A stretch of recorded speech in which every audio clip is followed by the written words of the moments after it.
In one of my earlier quests of finding the slowest card that can still play Arc Raiders at an acceptable level, I ended up buying a second-hand 4GB video card, the R9 370 1024, an AliExpress special. If you take a look at the GPU-Z window, you'll see that we're dealing here with a Pitcairn chip paired with 4GB of GDDR5. But comparing the specs to the official R9 370, the 1024 variant uses a cut-down version of the chip, just like the official R7 370, the R7 265, and the HD 7850 cards. This means fewer shaders, TMUs, ROPs, and in the case of the AliExpress variant that we're going to test, also a lower clock frequency of just 860 MHz compared to the base clock of 925 MHz of the proper R9 370 or the older R7 265. This also applies to the memory used here. While the official R9 370 clocks it at 1400 MHz, the 4GB used here are clocked at only 1200 MHz or about 14% less. Tech PowerUp lists 150 watts STDP, and to keep this card cool, the manufacturer used the same kind of cooler that they use for another of their specials, the RX 580 2048. A couple of heat pipes directly touch the silicon die, then transfer the heat to a block of aluminium instead of the more expensive fin stack used by other manufacturers. The thermal solution is then completed by two 75mm fan that are DC controlled, at least judging by the 2 pins connector. The lack of a third wire for the tachometer signal means that there is no RPM reported back.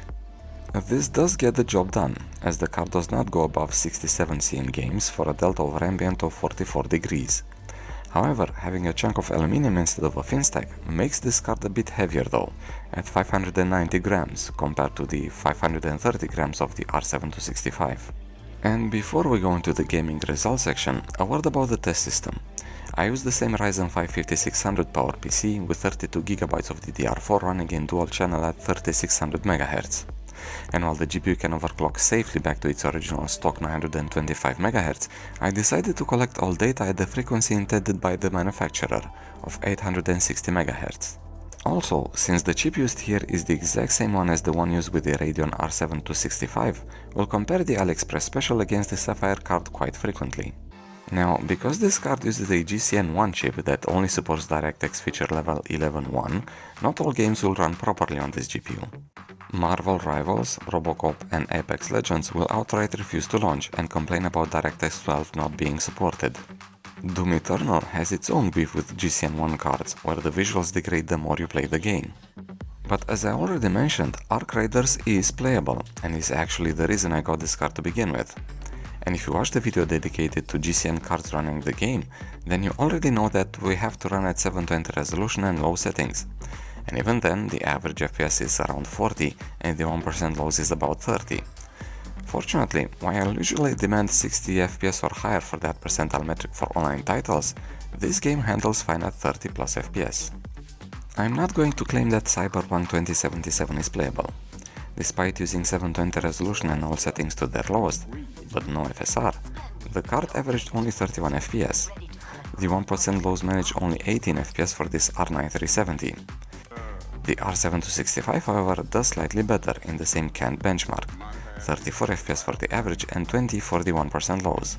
And while I could see myself playing games that I like at these FPS numbers, I'll pass on this one.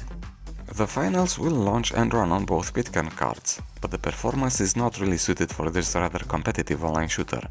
39 FPS on average and 25 FPS for the 1% lows for the R9 370.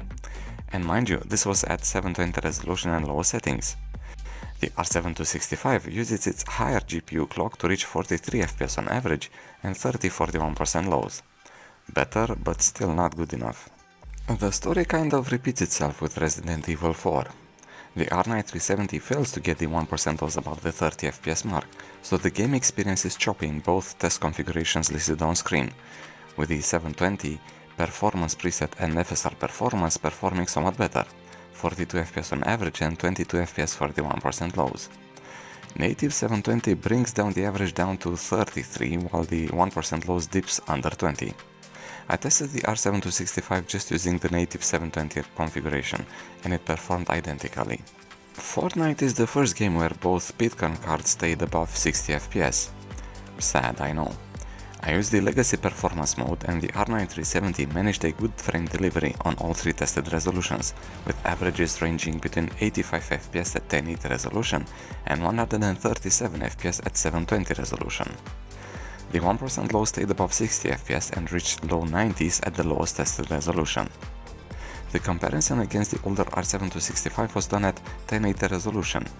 The extra 2GB of VRAM did not help the AliExpress special, as it loses to the higher clocked card, which manages 93 FPS on average and 66 FPS for the 1% lows. I managed to get playable frame rates in Terminator Resistance at 1080 resolution and high settings.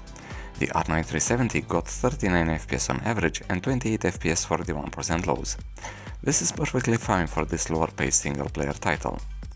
The higher clocked R7-265 performs better under the same test conditions, averaging 43 FPS and pushing the 1% lows closer to the 30 FPS mark. Counter-Strike 2 will play fine at low settings at all three tested resolutions.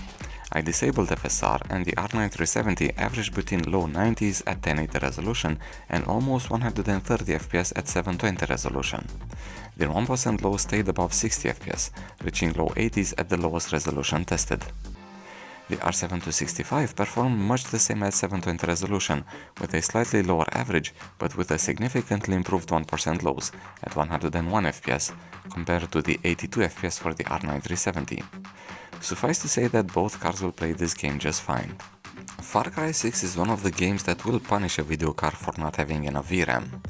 The 4GB that the R9 370 has allows it to provide playable frame rates at several combinations of resolution and quality settings.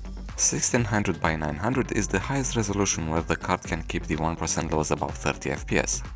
Granted, it was at low settings and the average FPS manages 40, but this is good enough for this game. The frequency average that the R7-265 enjoys is not enough to compensate for the VRAM handicap, and the comparison card can't even break the 20 FPS threshold. Rainbow Six Siege, however, is less VRAM hungry, and we can already anticipate how the comparison card will do against the R9 370. What I did not anticipate was the 4GB card failing to reach 60 FPS for the 1% lows. The average FPS ranges between 37 at 1080 resolution, full render scale, and 86 at 720 resolution. The 1% lows numbers range between 26 and 47, not good for a competitive online shooter. The R7-265 did perform better, as seen by the comparison done at 1080 native resolution, but not by much. I'm talking 40 FPS on average and 29 for the 1% lows. I finished Control on the R7-265, so I had a pretty good idea on how the R9 370 would perform in this title. I used the lowest settings and did my usual run between ventilation and the reactor tower. The AliExpress car managed playable frame rates only at 720 resolution, with an average FPS of 60 and 1% lows of 36. 1080 resolution is only borderline playable on this card, with the same performance metrics now being reported as 37 FPS and 25 FPS respectively. The comparison with the R7-265 was done at 1080 resolution in an attempt to give better chances to the 4GB variant. Unfortunately, it was not meant to be, and the Sapphire R7-265 scored a bit higher, with 40 FPS on average and 26 for the 1% lows. Overwatch 2 is quite forgiving on hardware requirements, so, to no surprise, the R9 370 manages playable frame rates at low settings and all three tested resolutions. The card averages between 115 FPS at 1080 resolution and 223 FPS at 720. The 1% low stayed well above 60 FPS, ranging between 75 and 162 FPS. Like with Control, the comparison with the R7-265 was done at 1080 resolution for a similar reason. But with the game running fine on 1GB cards, the R7-265 had no problems performing a bit faster, at 119 FPS for the average and 81 FPS for the 1% lows. Borderlands 3 is playable on the R9 370. You will however have to trade resolution for higher quality settings. As seen from the results on screen, 1080 resolution and very low settings is playable just fine. But if you want the volumetric effects from medium settings, you'll have to drop the resolution to 720 to maintain the same frame rates. There is also the 1600 by 900 low settings middle ground, but I will go for the highest resolution option instead. The R7-265 managed to perform better, much to my surprise. I expected the game to punish it for having just 2GB of VRAM, but instead decided to reward it for the higher GPU clock, with 46 FPS on average and 39 FPS for the 1% lows.